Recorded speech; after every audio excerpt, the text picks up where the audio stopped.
So in this video, we're going to do the review for exam 1. So you'll notice there is a review sheet posted, and the first exam is just on chapter 1.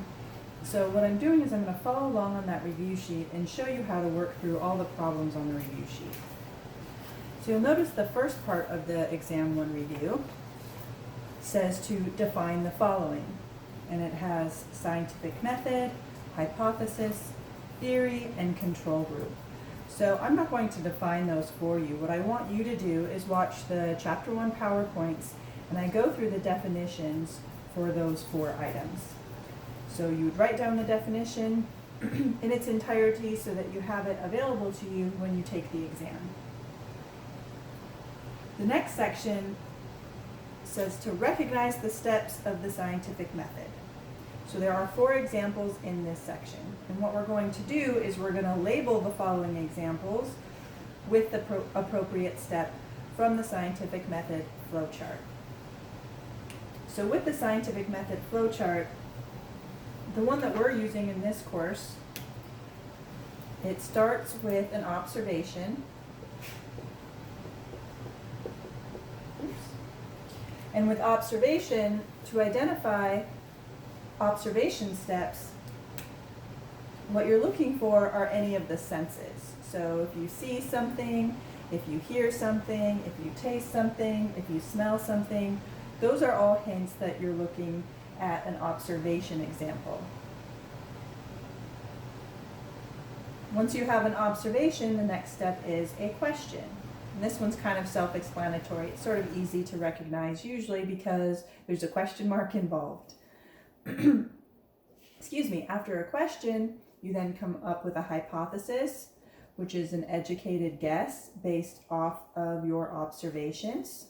So there's no proof, no facts behind it yet. It's just what you think is happening. So why you think what you saw is happening. Your answer to that question. From there's a couple more steps. So we have experimentation, data analysis, and then further down, once you do the experiments, analyze the data, you can then form a theory. So a theory is similar to a hypothesis because it's an explanation. The difference between theory and hypothesis is that a theory now has the experiments and the data to back it up. If your hypothesis is not proven true, that's when you go and kind of start over. So this is kind of a broken down version of that scientific method that we looked at in the PowerPoints. So what we're going to do is we're going to apply these steps to the 4 examples given on the review sheet. So the first example, I'm not going to write it out for you because you can open up the review sheet and look at it yourself. Number 1 example is saying, okay, what if you're wondering what type of fertilizer works best? So what step of the scientific method would be employed there if you're wondering something? Okay, well, it's not an observation because wondering is not one of the senses, right? You're not tasting, you're not smelling, you're not seeing. Well, is wondering a question? Well, there isn't a question mark in that first example, but wondering something would indeed be a question. You're asking yourself, what type of fertilizer works best? So the key here is the question word, what? So that means the first one is indeed a question. So you're saying, what fertilizer works best? Let's look at the second example. A scientist predicting that mice will grow larger given vitamin C. Okay, so the key word here would be predicting. So if a scientist is predicting something, that's not an observation because it doesn't involve any of the senses. It's not a question. There's no question words in there. What about hypothesis? So a hypothesis is an educated guess. So I would say if a scientist is predicting something, that would be a hypothesis because they don't have any data to back it up yet. They're just guessing, they're predicting. So number 2 would be the hypothesis step.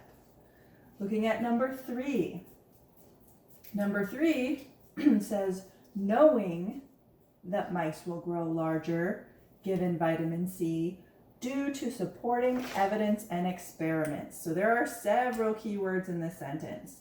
Knowing. Okay, so knowing tells you that it's most likely a theory. They know this. Furthermore, it says there is supporting evidence and experiments, and that's what a theory is. It's an explanation backed up by experiments and evidence. So number 3 would be theory. There are now supporting evidence to support it. Last one, number 4, feeling the texture of the soil in a predominantly dry climate. Keyword here, feeling. Okay, so feeling is one of your senses, right? Touch, the sense of touch. So that would be observation. Anytime you are using any of your senses, it would be the observation step of the scientific method. Good. All right. So after this section, the next question asks, what are the standard SI units for mass, length, time, and volume? So to find those, you would also look in the PowerPoint. But I want to add one to this. So we're looking at standard SI units. Can't talk and spell at the same time.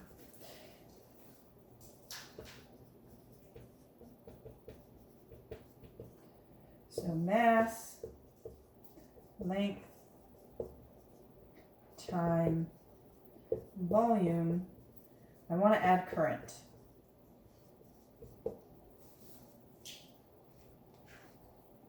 So this would be that table that we did when we talked about the Treaty of the Meter, SI units, in the Chapter 1 PowerPoints. So mass, the standard units were kilograms, length, meters, time, seconds, volume, liters, and then current was amps.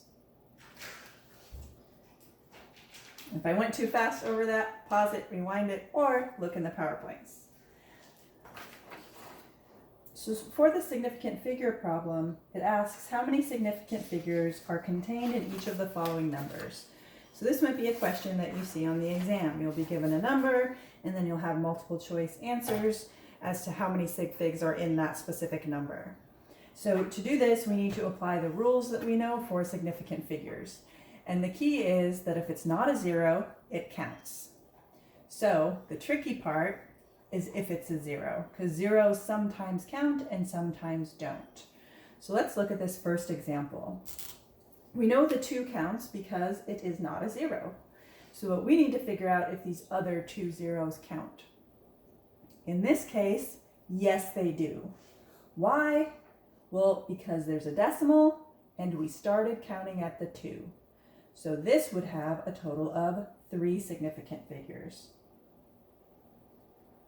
For the next example, I know that the 2 9s at the end count. Do the zeros before the 9s count? Well, there is a decimal, just like in the previous problem. However, these zeros don't count. So why don't they count if there's a decimal? Because you can't start counting until you get to your first non-zero number, and that's going to be the 9. So any zeros before the 9 do not count. Since there's a decimal, if we had any zeros after the 9s, they would count. In this case, there isn't any zeros after the 9 though. So it's just those 2 9s that count for a total of 2 significant figures. In the next one, we know the 5 counts. Do the zeros after the 5 count? Well, remember, zeros can only count if they're between 2 non-zero numbers, which these are not, or if there's a decimal somewhere. There isn't a decimal. This is not a decimal. This is a comma. Okay, so keep that in mind. So if there's a comma the zeros don't count. If there's a decimal, the zeros do count as long as we already started counting. So in this one, there's only one sig fig because there is no decimal present. Looking at D, we can't start counting till we get to the first non-zero number, which is 4. The 1 counts and the 7 count because they're both not zeros. Now the 0 after the 7 will count because there's a decimal and we started counting at the 4. So this gives a total of 1, 2, 3, 4 significant figures. The zeros before don't count because we can't start counting till we get to the 4. How about this last one? So we have 800 with a decimal point. We know the 8 counts because it's not a 0. Do these 2 zeros count? Yes, they do. So why do those zeros count? They count because of the decimal. The person that wrote this number put a decimal there for a reason. They're telling you all the zeros before this decimal need to count. Okay, we start counting at the 8, so any zeros after the 8 will count because of the decimal for a total of 3 significant figures. Now let's look at significant figures in calculation. So we're looking at number 2 in this section. So we have 2.60 plus 0.099 minus 0.005371. All right, so how do we know how many significant figures? Well, we need to look at the rules for significant figures in calculations. The first thing we want to do is look at the order of operation that's being applied. So we're adding and we're subtracting. So whenever we add and or subtract, we're looking at decimal places. So what I'm going to do is I'm going to count the decimal places in each number involved in the calculation, and I'm going to pick the least. So let's do this step by step. My first number, I'm looking just after the decimal. So I have 2 decimal places. So 2 dp. The next number I have, looking just after the decimal, 3 decimal places. Now it doesn't matter that this 0 here is not a significant figure because we're not looking at significant figures when we do addition and subtraction. We're looking at decimal places. The next number, we have 6 decimal places. Now remember, we said we want to pick the least. So we have a 2, a 3, and a 6. Which one is the least or the smallest? 2. So that means I'm going to have a decimal place and I want 2 decimal places. That's how far out I'm going to go when I report my answer. So when I do this calculation, when I put this in my calculator, what I get is 2.693629. I get lots of numbers. But we just said we want 2 decimal places. So that means I start at my decimal point and I count out 2 numbers after the decimal. So 6 and the 9. So the 9 is where I'm stopping. So I'm going to look at the number next to the 9 to figure out if that stays a 9 or if it needs to round up. 4 or lower, it stays the same. 5 or higher next to it, it would round up. In this case, we have a 3 next to it. So that's the 4 or lower category. So this is going to stay a 9. So my answer to the correct number of sig figs would be 2.69. I have 2 decimal places and 3 total significant figures. 1, 2, 3. Let's look at the next one. So the next one, number 3 here, asks us to round 185 to 2 significant figures. Okay, so it's just giving us a number and saying, all right, we only want 2 sig figs. With how it's written right now, we have 3 sig figs. But since it only wants us to report it with 2. So let me go back. And when we're figuring out which numbers are important, we always go left to right. So the furthest left number is the most important. just like reading a book, you go from left to right. So that's 1, that's 2. So that means I want to stop at the 8. But just like up here, wherever you stop, you always look at the number next to it and figure out, is that going to stay an 8 or do I need to round it up? And in this case, since there's a 5 next to it, that's going to round up to a 9. So I'm going to get 1, 9. But I don't want to stop there because I can't go from 180 something down to 19. Those are wildly different orders of magnitude. So what I need to do is I need to put something, a number, in place of this 5 that will not count as a significant figure. So what's the only number that sometimes does not count as a sig fig? A 0. So 185 rounded to 2 sig figs would be 190. So that would be the correct answer there. Now number 4 has us do a calculation. So we're dividing in this case, and we're going to write our answer with the correct number of significant figures. So remember, when we're dividing, we're using sig figs as a whole. So with addition and subtraction, it was decimal places, but with multiplication or division, it's total sig figs. So we're not looking at decimal places for multiplication and division. We're looking at the numbers as a whole. So let's count the sig figs and all of the numbers involved in this calculation. So for this top number, the 2, the 1, and the 5 count.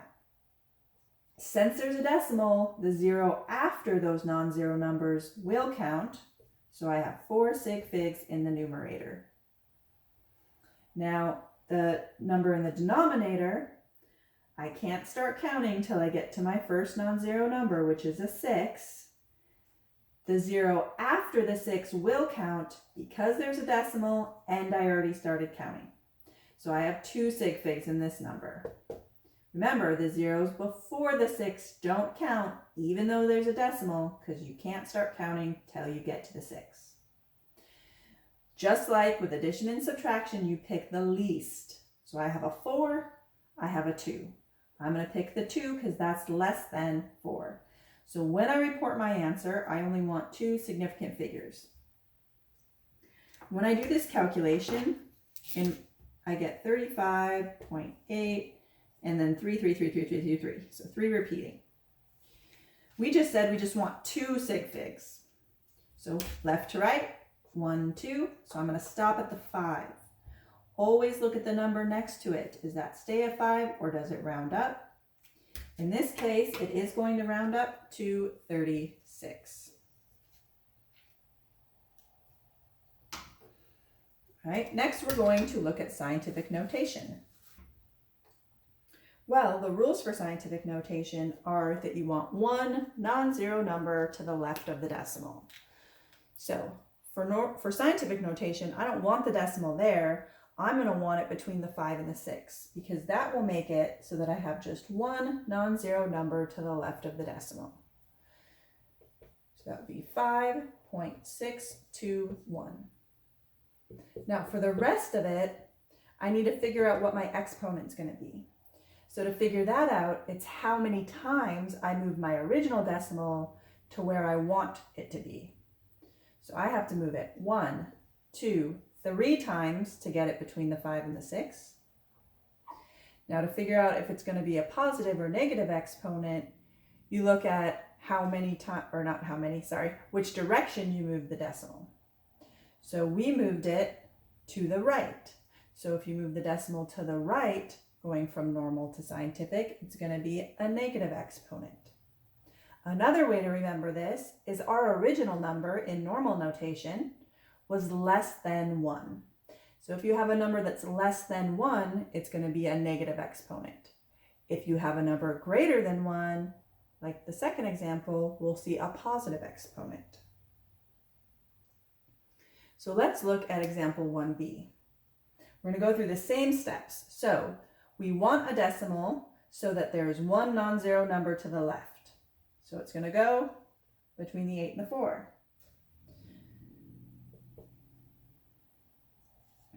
So I have 8.4276. Now here's my question. Do I want to include those last 3 zeros? Well, to figure that out, you need to look and see what numbers are significant, because your significant figures should be the same between the two.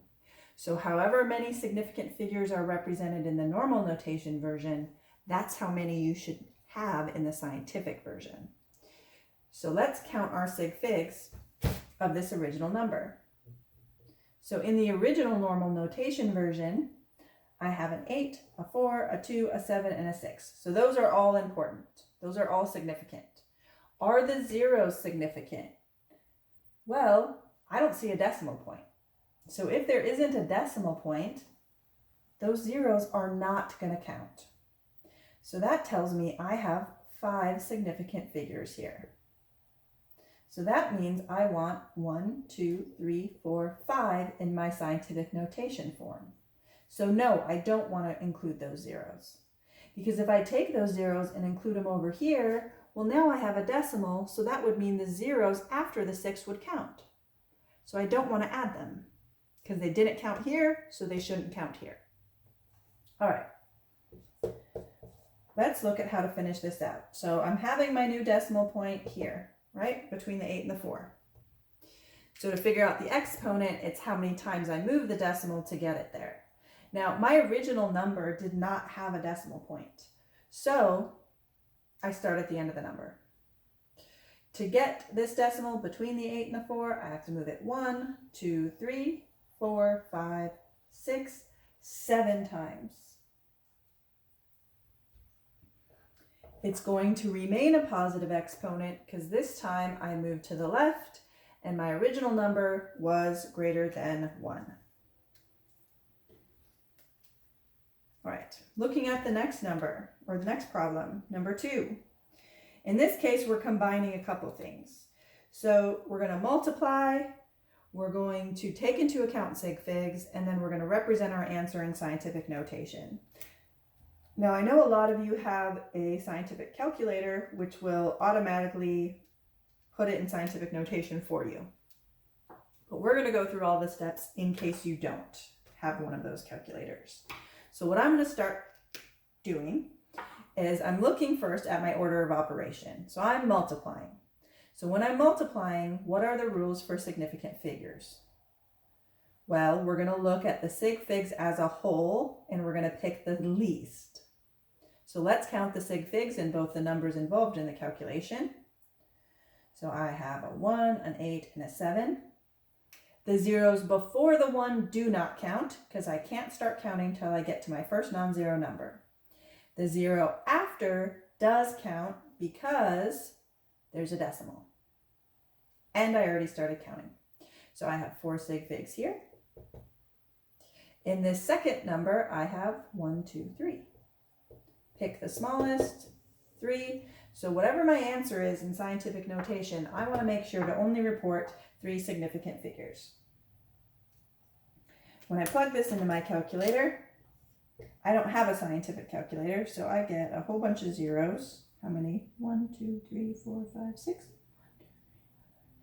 6, 7, 3. So that's what shows up on my calculator. So, luckily, it has 3 sig figs already. So no rounding necessary. I want to make sure I include those 3 significant figures. To get it in scientific notation, I'm going to want my new decimal point to be between the 6 and the 7.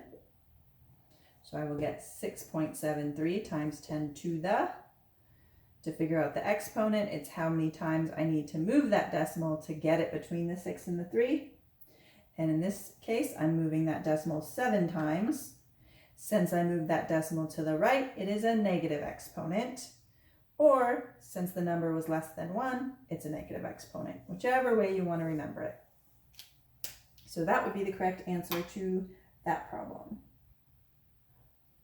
So the first conversion problem on the exam 1 review is a word problem that gives you the mass of a ball and asks you to make the following conversions and include significant figures in your calculation. So I'm going to start with the amount given in the word problem, 22.305 grams. And I'm going to count my sig figs.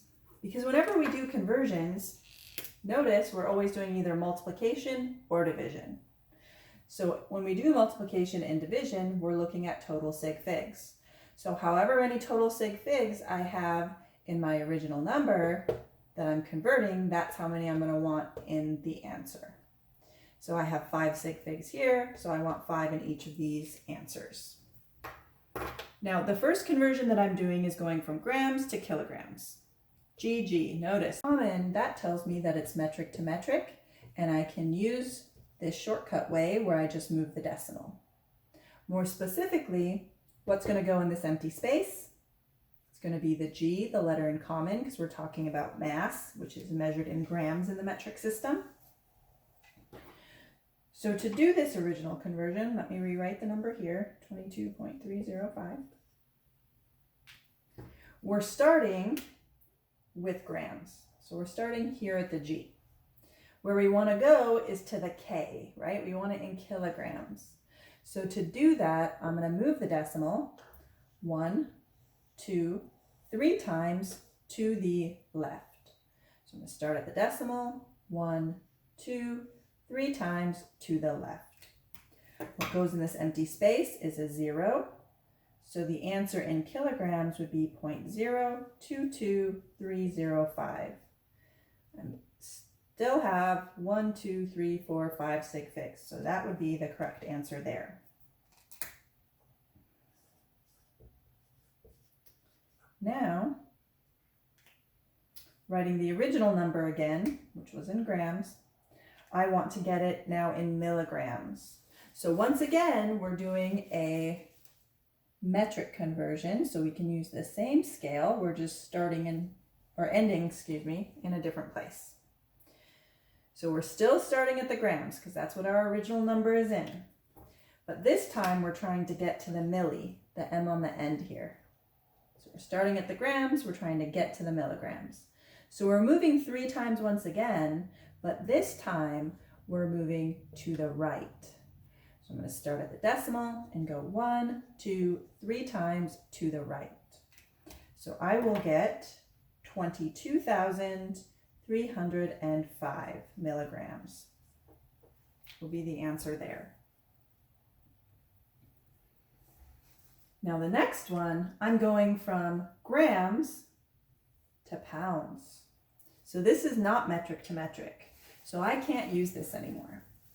Now I need to go to my conversion factor sheets and I need to find a conversion that goes between grams and pounds.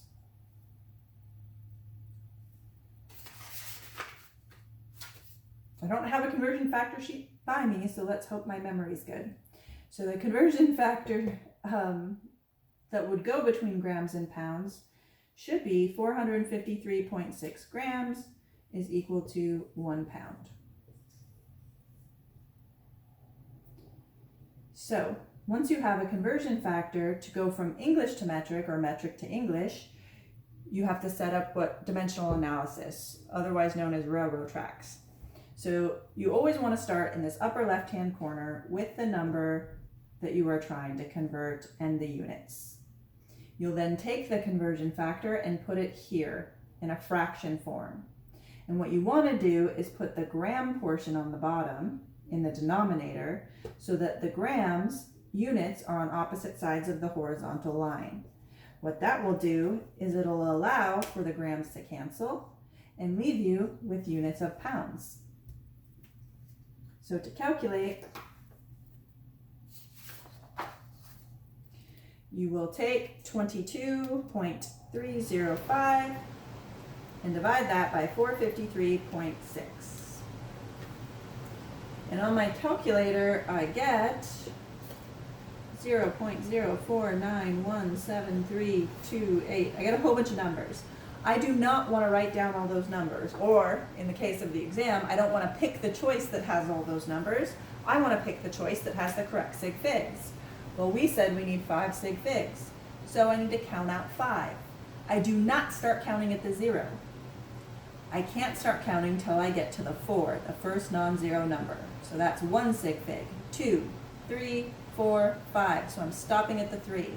I look at the number next to the 3 to see if I need to round up. I do not need to round up in this case. So the correct answer in pounds with the correct sig figs will be this guy here.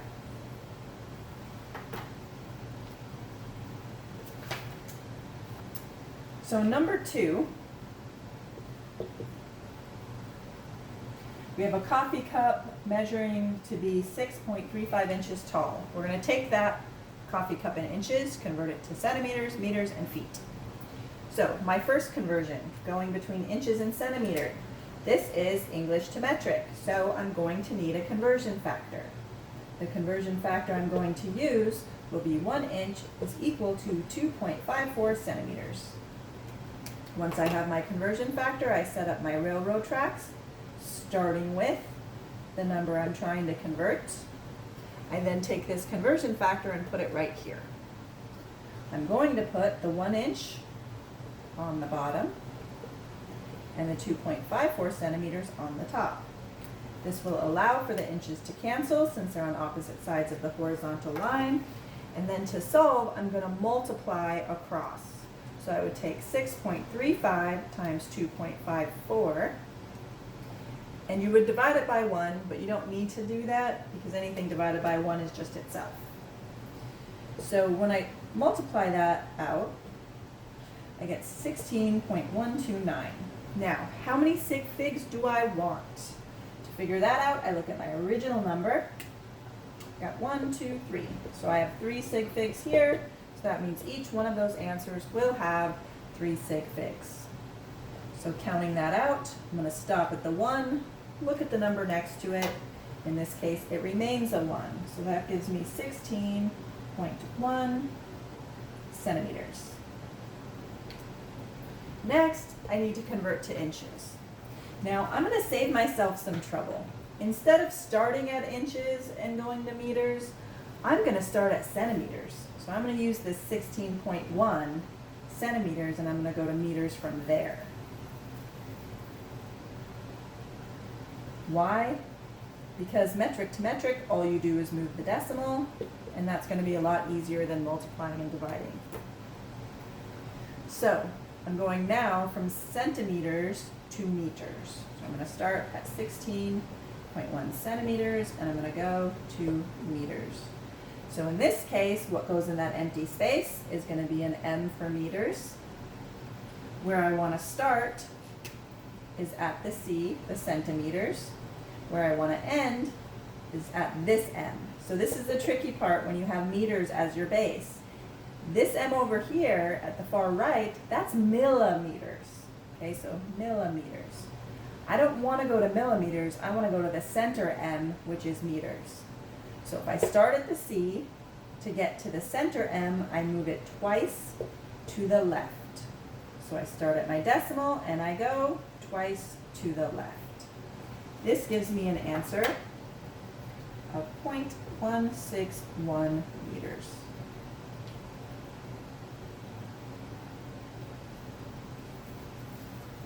Now next, I need to get to feet. And to get there, I can use any of these numbers to start, because all of these numbers are the same distance. They all have different units, but they're exactly the same distance. So what I'm going to do is I'm going to start with the inches. So I'm going to take this guy here and convert it to feet. So it's English to English, right? And I have a conversion factor, a memorized one that I can use. And that is, there are 12 inches in 1 foot. Right? If I have a ruler is 12 inches long, a ruler is also 1 foot long. They're the same. So, doing my railroad tracks, I start with my 6.35. I put my conversion factor here, putting the inches on the bottom and the foot on the top. This time I'm dividing. So I'm taking 6.35 divided by 12. And I get this guy here, but I only want 3 sig figs, right? That's what we decided at the beginning. 1, 2, 3.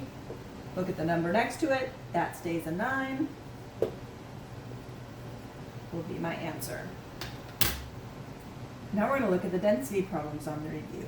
So these are word problems. What I did was I just picked out the variables or the numbers in the word problem and assigned a variable to them. So in the first one, I have density of 0.791 grams per mil. The question asks me to solve for mass, so that's why I have a question mark by it. And the volume is 5.4 liters.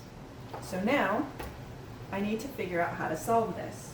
Well, I want to start by looking at my values and make sure that the units coincide.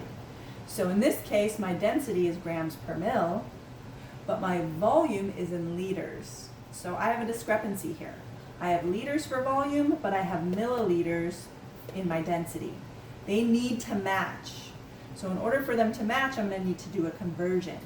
So I'm going to convert my volume to milliliters so that they match. To do that, it's a metric to metric conversion.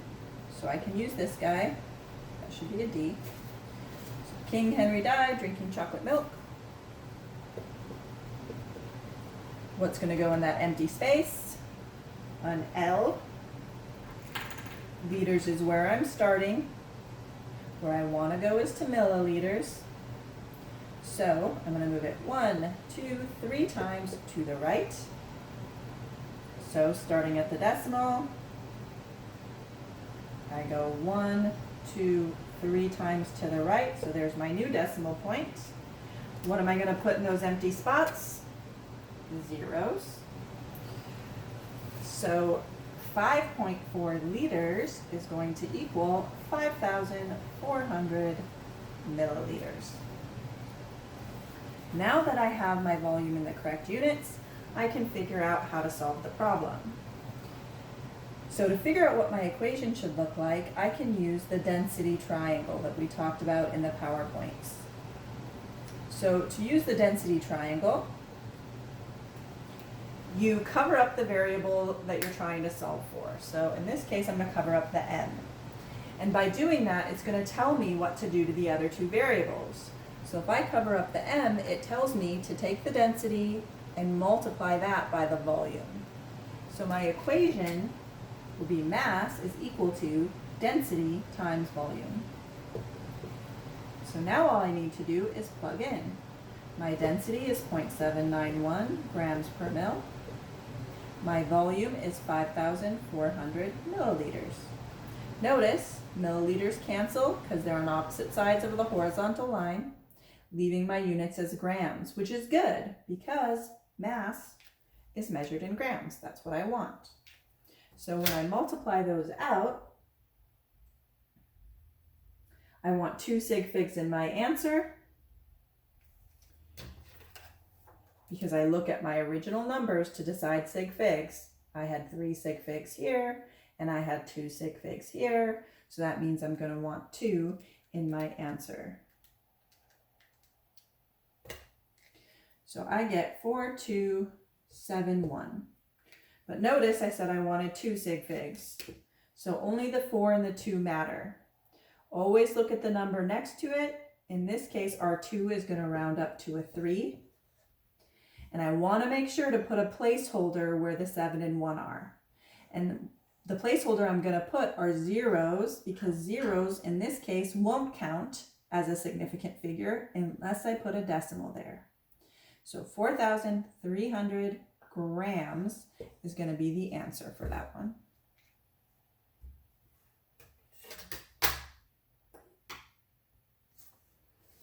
Let's look at number 2.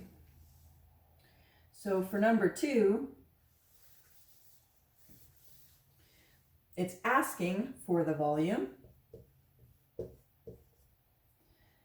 It gives us the mass and the density. I'm going to check my units, make sure they all work. Grams, grams, good there. No conversions necessary before I start. So this time, since I'm solving for volume, I'm going to go to my density triangle and I'm going to cover up the V. By doing that, it tells me I should take my mass and divide it by the density. So I have volume is equal to mass divided by density. I can plug those in, so I have 10 grams on top, and I have 1.05 grams per mil on the bottom. Notice my grams will cancel, leaving me with units of milliliters. When I divide those two out, I get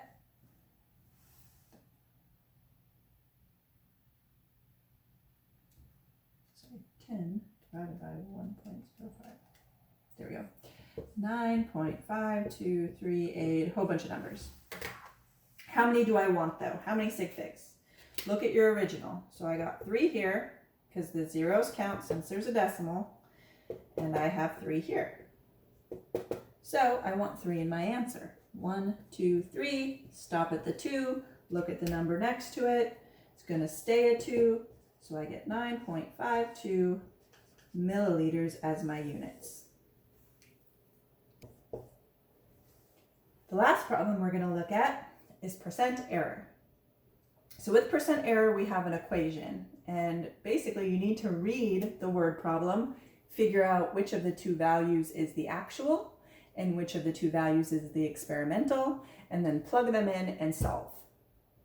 So in this case, the words used were estimated, and the contractor estimated a weight, or a mass, I should say, of 42 pounds.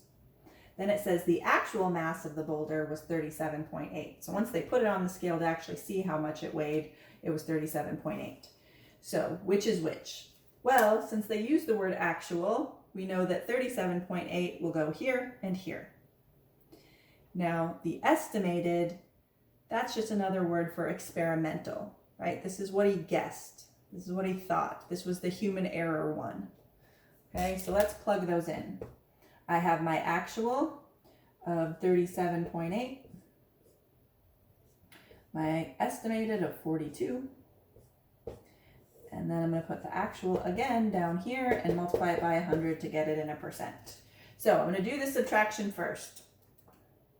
37.8 minus 42. When I do that, I get a negative number. Okay, but these bars, absolute value bars, tell me to change that negative to a positive. So I get 4.2. Now, since it was a subtraction, I'm looking at decimal places. So I had 1 decimal place here, but in the number 42, I have 0 decimal places. So that means once I do that subtraction, I want a whole number. I don't want a decimal place. So it's just going to be 4 that I put in there. So 4 in the numerator. In the denominator, I'm going to have 37.8. And then I'm going to multiply that by 100. When I do this division, I am going to get 0.1058. I'm going to multiply that by 100. And I get 10.58. Oops. I think I'm realizing my answer key is off. 582, etc., etc., etc. But when I do this division, it looks like I only want 1 sig fig, because I have 1 sig fig on the numerator and I have 3 in the denominator. I always want to pick the least. So if I'm picking 1 sig fig, that means this is the only one that matters. So my answer should be 10%. On the answer key, I do have it as 11%. So I did not have the correct sig figs. Oftentimes it's hard to figure out significant figures when you're doing 2 different orders of operation. So if I get the sig figs wrong in any answer keys or in your multiple choice questions, the answers are far enough apart that as long as you pick the closest one to the actual answer, that will be the correct one. So that is exam 1 review. Good luck on the exam, and let me know if you have any questions.